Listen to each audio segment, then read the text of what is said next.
Your dictation will start in 3 seconds. 3, 2, 1. The prices of essential commodities are very high and life for everyone is very hard. We live, therefore, under threats of strikes which, if they come off, are bound to paralyze our development schemes, to say nothing of the inconvenience caused to citizens and the financial loss which the country's exchequer can certainly not support. In view of the steep rise in prices, the Pay Commission is bound to recommend some kind of relief. I personally am glad that a commission has been appointed, because whatever restrictive or penalty legislation is brought in, it can never make for general contentment and well being, either mental or physical. And without these, there can never be any enthusiasm in the hearts of the workers, nor any industry on their part. Now, why has there been such a steep rise in food prices, and why is the government unable to control the same? Production figures, we are told, have not gone down. We have had good harvests last year. Then, where has the food gone? Is inflation responsible to a large extent for this debacle, or are our figures for production wrong, and how much of our food grains have gone underground into the hands of black marketers? Why cannot government bring these antisocial elements to heel? These are questions which have to be faced squarely. Increase in salaries will cost the exchequer hundreds of crores of rupees. Where is the money to come from in addition to what is needed for the plan? As far as salaries are concerned, the time has come, I think, for government to fix a minimum wage for the worker and to give him relief in the shape of free primary education for two of his children, old age pension, free living quarters, fair price shops, rather than dearness allowance. I feel the moment anybody's salary is raised, he is inclined to spend more. A socialistic pattern of society means, as I understand it, a society where everyone has food, shelter, clothing, and employment and equal opportunities for his maternal, moral, and spiritual development.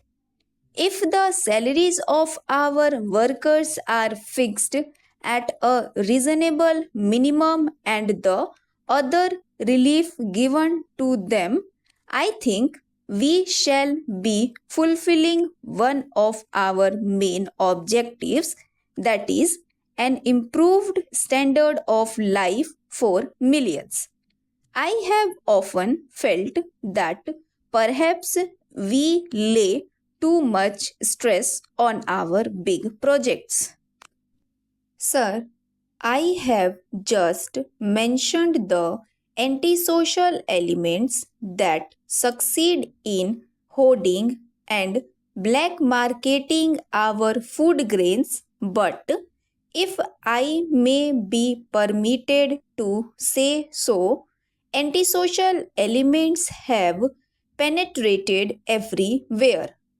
Food and drug adulteration are rampant in spite of laws, and likewise, one hears on all sides complaints of bribery, corruption, and nepotism. And if we are honest, we shall have to admit that integrity and efficiency are our biggest casualties. This sorry state of affairs has to be put right if we are to progress. Of course, efficiency and integrity go hand in hand as to their opposite numbers. True patriotism demands today, more than at any other time, high standard of integrity and efficiency, and in their restoration both the public and the government must make common cause. If the public demands standard of integrity from the government machinery, it must set standards of behavior for itself too. For the lawbreaker or the bribe giver is just as, if not more guilty as those women he tempts. Criticism is always easy to indulge in, but is not always helpful. Therefore, I had put forward certain concrete suggestions last session for the consideration of the finance minister, which, in my humble opinion, would provide permanent sources of revenue in addition to, and in some instances, to replace what he is tapping. The reply which the finance minister was pleased to give to the two suggestions regarding the levying of excise duties on liquor and salt was not convincing, if he will pardon my saying so.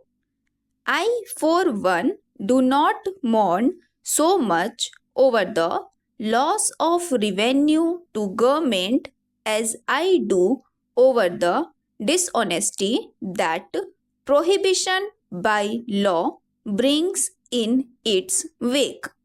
At the same time, why should the money that the government needs so badly go into the pockets of unworthy elements?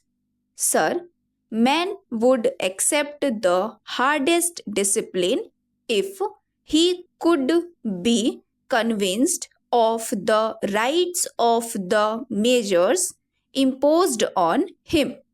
But man will always question the validity of rules if he does not know their source, because he can only think morally if he is improved from within. The goal to improve man does not consist in making him go through the gestures of morality. If moral rules are arbitrarily imposed, no matter what their practical value is, they will never fight successfully against the inherent weaknesses of human nature. Educate him, persuade him, show him that you care for his welfare, and he will follow you. Bring the heavy hand of the law of the country down on him, and he is bound to try to evade it.